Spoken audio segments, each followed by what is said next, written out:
Thank you, Honorable Speaker. Honorable Speaker, allow me to take this opportunity to thank members for the expedient consideration of this first supplementary appropriations bill of 2024-2025. And Honorable Speaker, as we said when we were doing the second reading of this bill, this is unprecedented in the history of our Parliament and indeed our country, because it comes only within the first month of the new financial year of 24-25. And as is now clear, this was largely occasioned by the rejection of the Finance Bill of 2024. Honorable Speaker, this is to say that for every action there is a reaction, and for every choice there is a consequence. When we acted in the manner we acted regarding the Finance Bill, there had to be a reaction, and the reaction is therefore to cut our budget to commensurate with the losses that we make in terms of the revenues that we were going to collect in this financial, or rather during this financial year. One moment, Leader. Sergeant at Arms, I need a Sergeant at Arms somewhere here, please.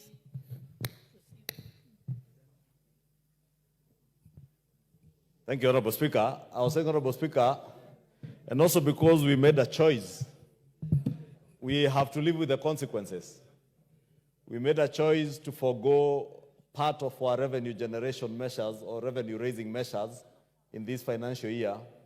And therefore, the consequences are some of the losses that we have seen in terms of the budgetary allocations that we had, some now that we have to cut back to be able to finance our budget within the resources that will be available. And also, Honorable Speaker, with the court judgment by the Court of Appeal today, nullifying the Finance Act of 2023, that tells you, Honorable Speaker, that it is also likely that we will be here again for further cuts. Because, Honorable Speaker, the government of Kenya has no other way of generating revenue other than through taxation. And indeed, there is a parlance in the United States where they say that there is no taxation, no representation without taxation, or no taxation without representation, like in the state of Washington, D.C. Honorable Speaker, the reverse is also true. There can never be representation without taxation. And that is a fact of life that we have to live with. It's shocking, Honorable Speaker, and I'm not here to dissect the ruling of the Court of Appeal today, the three honorable judges. But, Honorable Speaker, what the courts are telling us today is also an affront not just on our democracy, but our constitutional order in this country under the 2010 Constitution. The courts today are telling us, through their judgment today, that for every amendment, including the amendments that we have just passed on the appropriations bill, they must go through public participation.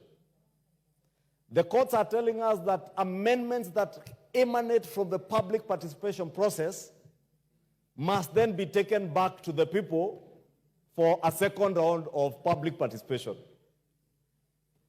Therefore, when I read that judgment this afternoon, Honorable Speaker, I was left wondering and asking myself, does it mean then that all acts of parliament passed by this House post-2010 then are also a nullity in law and unconstitutional, because there is not a single act of parliament enacted by this House and even by the other House that has not had amendments in third reading. And those amendments have never gone back to the people for public participation. That is a fallacy, Honorable Speaker, of that judgment today by the Court of Appeal, with all due respect to the learned judges. But as learned as the judges are, Honorable Speaker, we must now start asking ourselves whether we are in a constitutional democracy or what kind of governance structure we have in this country. I hear the Honorable TJ Kajwang, not my words, the Honorable TJ Kajwang is saying judicial dictatorship from his seat. But we must be careful, Honorable Speaker. We must be the guardians of our Constitution if the judiciary fails to be the guardians of our Constitution. Because Parliament is the law-making body in the country. If the judiciary desires to be the lawmakers, they have the option of resigning from the judicial seats and come and run for parliamentary seats and come make laws in this house. But we cannot have a situation where the judiciary now wants to make laws from the bench. It has never happened anywhere in the world, in any democracy, Honorable Speaker. I saw last week in the United States, President Joe Biden outgoing in the United States, having similar problems with their Supreme Court. This era, Honorable Speaker, of judicial activism and judicial dictatorship must and needs to come to an end, Honorable Speaker.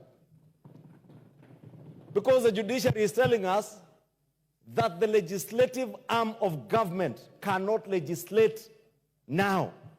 The executive arm of government will never execute anything without being superimposed on what to do by the judiciary. Honorable Speaker, I just say that in passing because we have gone through a third reading. We have made amendments to the Appropriations Act. I'm here wondering whether another judge now will tell me or tell this House that we must go to the public for public participation. And these judges must understand that most of the amendments that come in through the Committee of the Whole are usually as a consequence of public participation. Even the Finance Act of 2023, even the Finance Bill, the rejected Finance Bill, all the amendments that came out of the third stage, the committee stage, emanated from what members of the public told their elected representatives. We do not want tax on bread. We came here, we amended the law, we removed tax on bread. They told us we don't want tax on motor vehicles. We came here, we amended. Now a judge is sitting somewhere in the courts and telling us, for you now to remove that tax, go back to the people and conduct another round of public participation. I don't know, Honorable Speaker, what kind of country we are in. I don't know whether it is what Honorable TJ Kajwang describes as judicial dictatorship, or it is judicial overreach, or it is people in their fantasy world imagining now they can be anything. You can be a judge, you can be a lawmaker, you can be a president. If you want to be a president, run for president. If you want to be an MP, run for MP. If you want to be a senator, run for Senate. But don't overreach. This judicial overreach must also now come to an end, Honorable Speaker. And I say that with immense respect to our learned friends in the judiciary. They must know they have boundaries. We have a country to guard, we have a country to govern. This country can only be governed and become a country if we do so under the rule of law, Honorable Speaker. And that rule of law, I can see with these numbers, Honorable Speaker, of these members of Parliament, we can put this matter to rest. Thank you, Honorable Speaker. Honorable members, I now put the question that this House do agree with the report of the Committee of the Whole House on its consideration of the Supplementary Appropriation Number 2 Bill, National Assembly Bill Number 39 of 2024. Will as many as of that opinion say aye? Aye. Will as many as of the contrary opinion say nay? The ayes have it.